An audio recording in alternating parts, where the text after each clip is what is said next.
2018 red carpet menu, we've got an appetizer for the shape of water. Sounds a little cuckoo. It's the steak in water, a beef and spinach egg drop soup.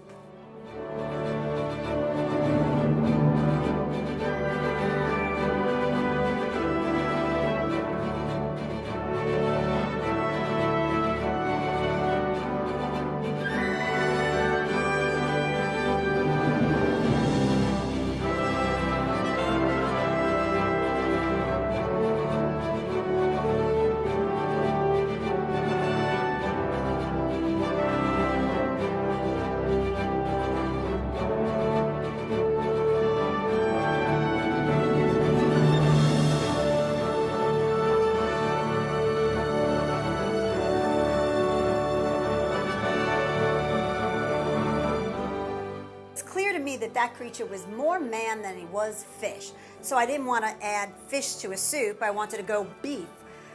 Spinach, beef, and then the egg drop had to be included because those eggs were very prevalent in that movie. And what a delicious combination.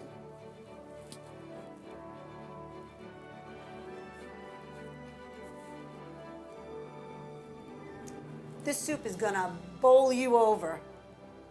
For the 2018 red carpet menu for the shape of water, it's the steak in water. Kitchenette, a little kitchen with a lot of flavor.